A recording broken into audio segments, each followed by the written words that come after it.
Good morning everyone. आशा है कि आप सभी अच्छे होंगे। और आज हम लोग क्लास 12 का एनसीईआरटी बुक स्वतंत्र भारत में राजनीति का जो बुक है उसे हम लोग पढ़ेंगे। स्वतंत्र भारत में राजनीति अर्थात हमारा देश 15 अगस्त 1947 को आजाद हुआ और आजादी के बाद भारत का क्या राजनीतिक व्यवस्था रहा उसे हम लोग इस बुक में पढ़ेंगे। और इस बुक का जो पहला चैप्टर है वह है राष्ट्र निर्माण की चुनौतियां। राष्ट्र निर्माण की चुनौतियां अर्थात हमारा देश जब आजाद हुआ तो आजादी के दौरान देश के लोगों को संविधान की राह पर लेके चलने में, देश को विकास की राह पर लेके चलने में क्या चुनौतियां आई उसे हम लोग इस चैप्टर में पढ़ेंगे।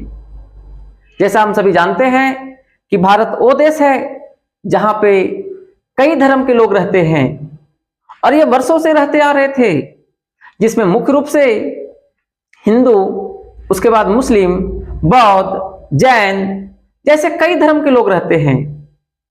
और इन सबों में आपसी भाईचारा, प्रेम और सामंजस्य होता है। और अंग्रेज इसी भाईचारा, प्रेम को तोड़ने के लिए फुट डालो और राज करो की नीति को अपनाया। और हमारा देश देखे तो 15 अगस्त 1947 को आजाद हो गया। देश तो आजाद हो गया लेकिन देश का विभाजन भी हो गया, देश का बंटवारा भी हो गया और एक बना हिंदुस्तान और एक बना पाकिस्तान। और यह बंटवारा का जो आधार था, जो देश विभाजित हुआ उसका आधार था धर्म, अर्थात देश धर्म के आधार पर दो भागों में बंट गया। और यह कहा जाता है कि बंटवारा के दौरान, विभाजन के दौरान जो विस्थापन हुआ वह विश्व का सबसे बड़ा विस्थापन माना जाता है, जिसमें लाखों लोग भारत से पाकिस्तान गए और पाकिस्तान से भारत आए। और आजादी का शुरुआती साल चुनौती भरा रहा, जिसमें सबसे बड़ा चुनौती राष्ट्रीय एकता और अखंडता था। अखंडता अर्थात देश का सरकार को डर था कि कोई प्रांत देश से स्वतंत्र होने की मांग ना करे। और 15 अगस्त 1947 को हमारे देश के प्रधानमंत्री लोगों से संबोधित करते हैं और लोगों से कहते हैं कि देश तो आजाद हो गया लेकिन अभी देश जिस स्थिति से गुजर रहा है, अभी आप लोगों का सहयोग चाहिए। अब यहां तक देखें तो ये चैप्टर का परिचय था। अब आगे हम लोग इस चैप्टर का जो पहला टॉपिक है, नए राष्ट्र की चुनौतियां, उसे हम लोग पढ़ेंगे। सन 1947 के 14-15 अगस्त के मध्य रात्रि को हिंदुस्तान आजाद हो गया और देश के प्रधानमंत्री संविधान सभा को संबोधित किया। और संविधान सभा इस समय संविधान बनाने का कार्य कर रहे थे और पंडित नेहरू के जो प्रसिद्ध भाषण था, उस भाषण को ट्रिस्ट विद डेस्टिनी के नाम से जाना जाता है।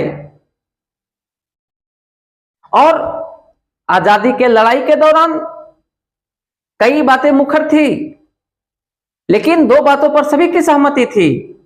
पहला, देश जब स्वतंत्र होगा, देश जब आजाद होगा तो आजादी के बाद देश में लोकतंत्र बहाल होगा। और दूसरा, देश में सरकार किसी का भी हो, सभी के भले के लिए कार्य करेंगे। और देश में जो गरीब लोग हैं, जो कमजोर वर्ग हैं, उसके लिए खास प्रावधान किया जाएगा।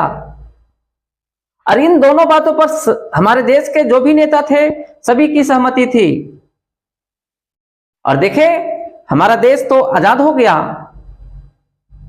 और जो भी लक्ष्य था आजादी के लड़ाई के दौरान उसे पूरा करने का समय आ गया था, जिसे पूरा करना कोई आसान काम नहीं था। और आजादी के शुरुआती साल तीन बड़ी चुनौतियां थी। पहला विविधता, दूसरा लोकतंत्र बहाल करना और तीसरा विकास। तो पहला देखें हम लोग विविधता। तो जैसा हम जानते हैं कि हमारा देश में कई धर्म के लोग, कई भाषा बोलने वाले लोग, उनके खान पान, उनके पहनावा ओढ़ावा सब कुछ अलग अलग था, फिर भी उन्हें एक साथ रखना और उन्हें विकास की राह पर लेके चलना कोई आसान काम नहीं था। दूसरा देखें लोकतंत्र लागू करना। जैसा हम सभी जानते हैं कि आजादी के दौरान भारत की साक्षरता दर बहुत कम था और यह कहा जाता है कि जिस देश में साक्षरता दर बहुत कम हो वहां पे लोकतंत्र सफल नहीं होता है। लेकिन हमारे देश की सरकार ने लोकतंत्र को यहां पे लागू किए, तो यह भी एक बड़ी चुनौती था। और तीसरा विकास। ऐसा हम सभी जानते हैं कि 1526 के पहले भारत को सोने का चिड़िया कहा जाता था। सोने का चिड़िया अर्थात भारत में जो भी लोग थे सभी के पास अपना अपना काम था, कोई किसी से काम नहीं मांगते थे, सभी के पास अपना काम था, कोई किसी पर निर्भर नहीं थे। जो किसान थे वे कृषि वाले काम से व्यस्त रहते थे, कृषि के काम से जुड़े रहते थे, और जो लोग कुटीर उद्योग में काम करते थे वे अपना कुटीर उद्योग में काम किया करते थे। लेकिन जब यहाँ पे मुगल का दस्तक हुआ, जब यहाँ पे ब्रिटिश का दस्तक हुआ, तो जो हमारे देश का कृषि व्यवस्था था, जो हमारे देश का कुटीर उद्योग था, उसको प्लानिंग के तहत चौपट किया गया। और आजादी के दौरान चाहे कृषि व्यवस्था हो, चाहे कुटीर उद्योग का देखे, ये तहस नहस हो गया था। और ऐसे में देश को विकास की राह पर लेके चलना कोई आसान काम नहीं था, ये भी एक चुनौती था।